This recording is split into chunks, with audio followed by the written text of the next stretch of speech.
kulitokea mfalme kiburi, mfalme mwenye majivuno ya kila aina, mfalme anayejisikia, mfalme mwenye madoido ya kila aina kwa sababu ya ule utawala wake na mali alizokuwa nazo za dhahabu.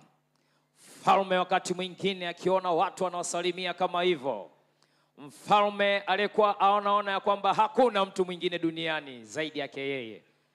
Na zaidi mfalme huyo alikuwa anaona ya kwamba mimi niko peke yangu na hakuna mtawala mwingine. Mfalme alikuwa anatembea kwa minyato. Mfalme akiwa anaenda kwenye kasiri yake kubwa, analinga kwa malingo ya kila aina. Mfalme huyu mwenye majivuno, kiburi, alikuwa anajisikia sana, na kwa sababu alikuwa analinga kwa sababu ya dhahabu. Unapoona sehemu yote kuna dhahabu, hapo ujue kuna shida, na saa nyingine kuna kuringa zaidi. Mfalme alipoingia kwenye jumba lake la kifalme akiongozwa pamoja na mlinzi wake, saa nyingine anamwambia mlinzi, una uhakika hii sehemu imekaa vizuri? Unajua mimi ni Nebukadneza. Hakuna, mimi ndo mwenyewe dunia nzima. Usitegemee kuna mfalme mwingine atakuja. Kwa habari iliyokuwa inaendelea katika Babeli, mfalme akaamua kufikiria mawazo makubwa zaidi. Siku moja akasimama, akamwita mlinzi wake, akamwambia, mlinzi njoo. Mlinzi akakimbia mbele ya mfalme haraka. Sikia wewe, nataka uongee na uongozi na uwape habari ya kwamba mimi kama mfalme Nebukadneza natamani nitengeneze sanamu kubwa, alafu nionyeshe ulimwengu ya kwamba mimi ndio mfalme Nebukadneza, na dunia nzima ije isujudie sanamu nitakayotengeneza. Hakikisha unatafuta mafundi watakaoyeyusha dhahabu, watakaotengeneza dhahabu nzuri ya sanamu nzuri kubwa yenye mfano wa pekee ambayo itatokea tena duniani. Ndipo mfalme akakaa, akaanza kujifikiria kwa mawazo makubwa na kutingisha kichwa. Watanitambua, hii dunia lazima niinyooshe, hata DCC lazima niwanyooshe.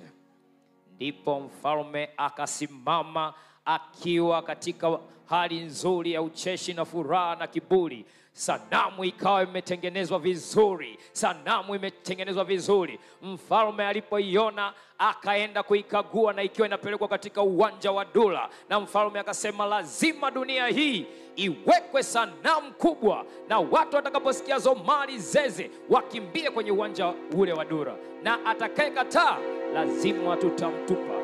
Basi mfalme akawa anaangalia ile sanamu. Sanamu ile ikapelekwa katika uwanja wa Dura na wale watengenezaji wa sanamu. Sanamu ikipelekwa taratibu, na sanamu hii kwa wapendwa ilipelekwa kwa vifaa maalum, lakini kwa hapa unaangalia kwa mfano tu mdogo. Sema amina. Wataalamu wa kuyeyusha dhahabu wakatengeneza sanamu kama unavyoiona. Sanamu ikachukuliwa, sanamu ikasimamishwa kwenye uwanja wa Dura, na mfalme akaenda kuisimamia. Ni jinsi gani dhahabu ilivyokuwa ya maana, ni kiburi cha aina gani alichokuwa nacho huyu mfalme. Weka vizuri wewe, usiweke vibaya, nataka nikomeshe dunia. Mfalme akawa anaisimamisha ile sanamu na ikikaguliwa.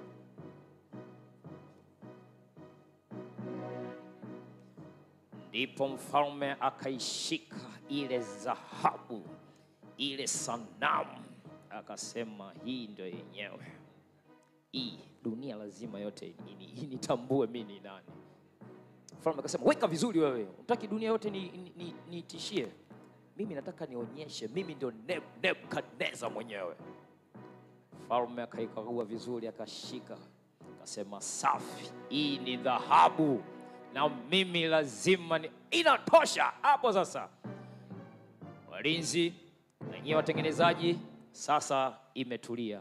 Ni muda wa kwenda kutangazia ulimwengu ya kwamba lazima dunia ijue ya kwamba yupo mfalme Nebukadneza ambaye akitamka neno lolote hakuna yoyote atakayekataa. Na ndipo akasema sasa jiandaeni kwa kwenda kupiga filimbi zeze na kila kitu, na tangazeni dunia nzima ije katika uwanja huu wa Dura. Mfalme akaondoka, akaenda kwenye kiti chake cha enzi, akisema hakika nitaona watu watakao kuwa kiburi na nione atakaye kuwa kiburi. Akiangalia akasema hapa nataka iharibu zabu, haiharibiki ovyo.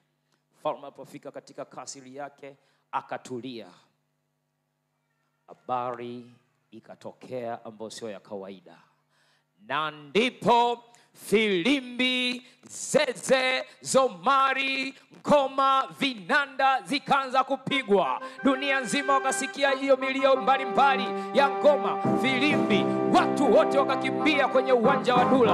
Watu kila kona wakawa wanakimbia. Watu wanakimbia kwenye uwanja wa Dula, wanaenda kusujudia sanamu na kuheshimu. Watoto kwa wakubwa, wazazi kwa wababu wakakimbia. Wengine kwa sababu walikuwa na watoto wadogo wakaenda taratibu. Watu wakakimbia kwenye uwanja wa Dula, watu wakaenda wengi. Lakini Mungu alikuwa na vijana wake wa Kiebrania ambao siku ya leo DCC natamani watokee vijana watatu wenye imani kama Mishael, Azaria na Anania. Watu wakakimbia wakasujudia sanamu, lakini Mungu alikuwa ana watetezi wake. Na hizi siku za mwisho Mungu atakuwa na watetezi wachache watakaomtetea na kusimama imara kwa ajili ya kuiacha kutosujudia sanamu ya mnyama. Ndipo vijana watatu walipokuwa wanamwamini Mungu, wakaangalia mbinguni, wakasema, Mungu, tutakusujudia wewe, tutakuamini wewe peke yako. Ndipo kuna watu katika kasri ya mfalme wakasema, mfalme, tumeona vijana watatu wabishi, wagumu, hawataki kusujudia sanamu. Tufanyaje? Mfalme akasema, iandaliwe kabisa ile moto, tanuru ile tuliyosema ya kwamba lazima waingizwe humu. Tanuru ya moto ikaanza kuchochewa, ikachochewa mara ya kwanza. Kumbe wakati tanuru ya moto inaanza kuchochewa, ndipo Yesu mwenyewe, mtu wa nne, akatoka mbinguni taratibu. Moto kachochewa mara ya pili. Yesu akiwa anatoka mbinguni anakwenda. Yesu akawa anaondoka, anakwenda duniani. Yesu akasogea. Vijana, moto kachochewa mara ya nne, mara ya tano, mara ya sita. Moto ukawa mkali. Kumbe Yesu mwenyewe, mtu wa nne, ambaye anaitwa Mikaeli, Ebenezer, akawa amesimama katikati ya moto. Na ndipo mfalme akasema, hapa vijana wabishi, chukueni hao. Wakachukuliwa vijana watatu, wakabebwa kimsobwe, beba huyo, chukua katupe kule. Kumbe Yesu alikuwa amefika kwenye tanuru ya moto, akatupwa Mishaeli kwenye tanuru ya moto, tupa kule. Yesu akaenda akamdaka Mishaeli kwa upendo, akasema, karibu kijana wangu, niliamini ukiwa wewe. Sema amina kubwa.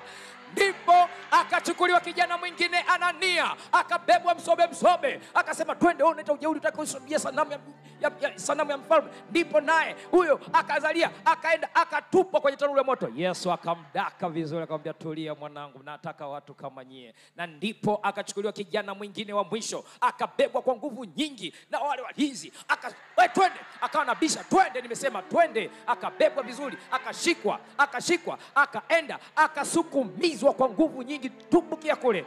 Yesu akamdaka. Ndipo baadaye mfalme akawa anaangalia kwa mbali, anasema, jamani, hebu sogeni. Na wale walinzi wanasogea, njoni, kuna kitu cha ajabu nakiona. Kumbe mfalme kwa ndani ya tanuru ya moto anaona kuna mtu wa nne. Jamani, pale mbona kama namuona mwana wa miungu ndani ya ule moto? Kumbe ni Yesu mwenyewe, moto ulao ametuliza moto wa dunia. Sema amina.